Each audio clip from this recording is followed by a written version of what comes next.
Te cuento un aprendizaje de mi experiencia. ¿Qué pasa si te dijera que la planificación puede matar un proceso de aprendizaje experiencial? No te estoy hablando de una planificación más o menos o una muy mala planificación. Te estoy hablando de que aún la mejor planificación del mundo, en determinadas circunstancias, puede liquidar un proceso de aprendizaje experiencial. Si me conoces de otros videos o participaste de algún proceso formativo conmigo, en este momento imagino que podés estar en shock. ¿Por qué te digo esto? Y soy muy insistente, por decírtelo de una manera cordial, con el tema de la importancia de la planificación. ¿A qué punto es importante planificar? Que hasta ofrecemos un curso específicamente pensado para enseñarte a planificar. Pero acá te estoy diciendo todo lo contrario. Por eso me gustaría como fundamentarte cuál es la idea y qué es lo que te quiero transmitir. Y para eso te voy a contar una experiencia de mi práctica profesional, que a veces es la mejor forma de ilustrar los conceptos o las ideas teóricas. Se trata de un grupo que participó conmigo de un programa hace unos años atrás. Eran 3 días de travesía. La propuesta era de esos 3 días, bueno, íbamos a tener 2 días completos de actividades en la montaña y el tercer día era el día de regreso. Nos encontrábamos más o menos promediando el programa, un poquito más adelante te diría, porque estoy hablando del pasado el mediodía del segundo día. Desde mi rol la venía remando, como se dice en Argentina, en el dulce de leche. Muy difícil, yo no le encontraba la vuelta a la resistencia del grupo. La resistencia puesta de manifiesto en, bueno, nadie se hace cargo de nada. Se trabajan en las actividades, abro los procesamientos, se le pone mucha energía al procesamiento, pero siempre se habla de lo que le pasa a otros grupos. O sea, tomaban como punto de partida lo que les estaba pasando y hablaban, teorizaban en función de sí, los grupos, las empresas, las organizaciones, etc. Pero nadie se le ocurría hablar en primera persona o decir, a este grupo le pasa tal cosa, ¿no? Y la verdad que no le encontraba la vuelta. Y yo ya estaba, como te digo, pasando la mitad del programa, con lo cual me quedaban pocas opciones. Pero yo tenía mi planificación. Yo vengo de la ingeniería y del mundo empresarial. Mi mundo, antes del Apex, era el mundo de la planificación. Y yo me llevaba en la mochila, en la espalda, planillas de Excel, ni te cuento, al detalle de horarios, tenía todo absolutamente previsto.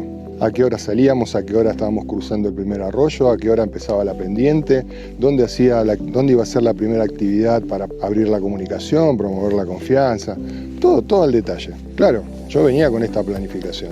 La verdad que no me estaba resultando y estaba muy preocupado. Para colmo de males, y acá es donde empieza la segunda temporada de esta serie, en ese momento empieza a cambiar el clima, porque acá en Patagonia es así, digamos.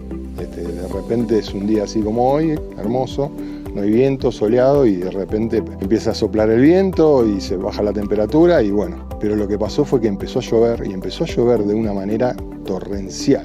Yo tenía todas las actividades de la tarde, que eran las que yo pensaba que eran las más jugosas de todas y donde tenía apostadas todas las fichas. ¿Qué pasó?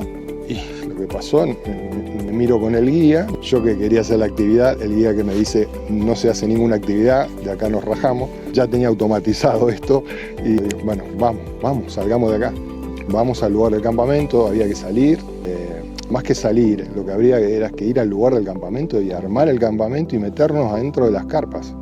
No podíamos estar afuera porque iban a terminar en hipotermia. Bueno, en definitiva, suspendida toda la planificación Excel, todo queda en la mochila, a correr, ¿no? Hasta el lugar del campamento, armamos el campamento bajo la lluvia. Esa noche no había fuego, así que apenas pudimos calentar algunas bebidas, algunas infusiones, no pudimos cocinar, unas barritas, una fruta y a dormir. El otro día me levanto, nos levantamos todos, cielo despejado. Y yo la verdad que tenía el que te dije todo lleno de preguntas, ¿no? Porque digo, ¿y ahora qué voy a hacer?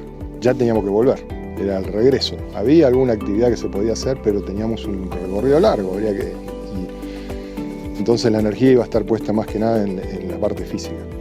Bueno, en definitiva hago como siempre, hago la apertura de esa mañana, en el círculo, y cuando pongo la pregunta de cómo están y abro un poquito, ¿no?, ese círculo. Ya habían desayunado, estaban calentitos, digamos, ya un desayuno bien potente. Empieza a aparecer el malestar.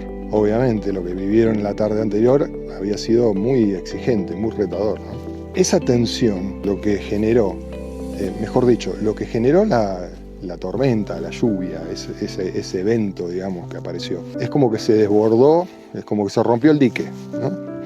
Y ese es el dique de la resistencia. O sea, el malestar fue tan grande en ese momento que al otro día a la mañana había que ponerlo en palabras.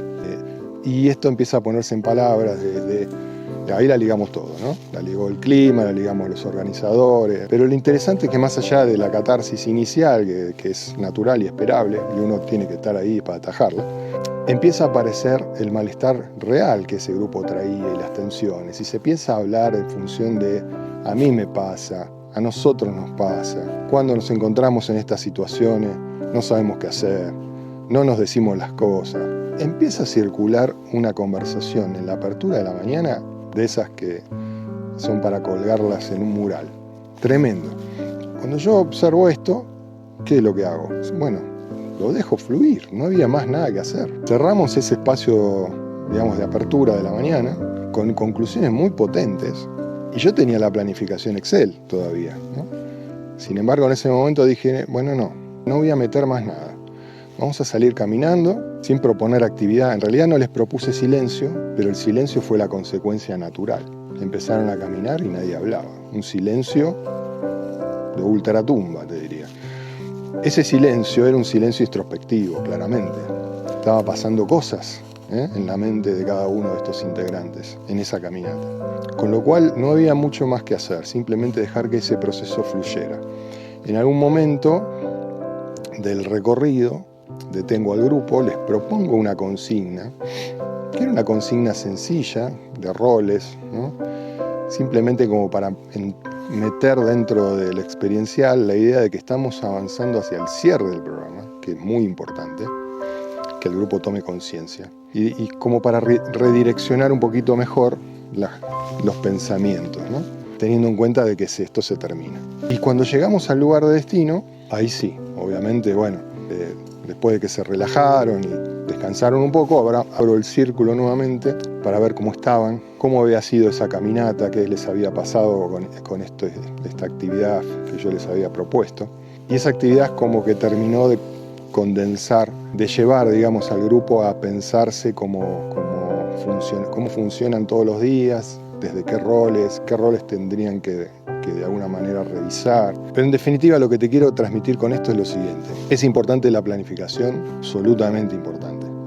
¿Es necesaria? Absolutamente necesaria. ¿Es indispensable? Absolutamente indispensable. ¿Suficiente? No. Ahí está el punto. No es suficiente. Porque en alguna medida la planificación te orienta, te apoya, porque el rol facilitador es un rol muy exigente y el grupo es un universo de incertidumbre. Entonces apoyarte en la planificación es lo mejor que te puede pasar para ganar seguridad y confianza.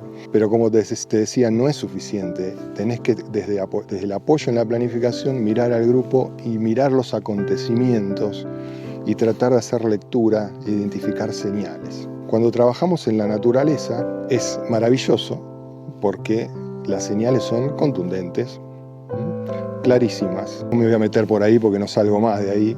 Te lo cuento en otro video. Pero cuando estamos en la naturaleza estamos como muy próximos de otra inteligencia que está gobernando los acontecimientos, ¿no? Nosotros somos simplemente un elemento de un sistema, ¿no? Y acá en la naturaleza, en la montaña, eso se percibe muy claramente. Entonces, identificar señales es, bueno, la montaña está diciendo, acá basta de actividades, guardate el Excel, acá la planificación es la que digo yo. Y en este momento tiene que haber una tormenta. Cuando te entregas a otra inteligencia y observas los acontecimientos y empezás a detectar señales y empezás a confiar en eso, cambia absolutamente todo. Si yo hubiera mantenido el Excel, hubiera en el campamento intentado meter alguna actividad dentro de la carpa, en la vuelta tenía varias actividades que íbamos a ir haciendo en el recorrido y las hubiera intentado meter o forzar y obviamente hubiera sido un desastre. Entonces, quédate con esta idea, planificar sí, identificar señales apoyándote en la planificación también. Ojalá te sirva.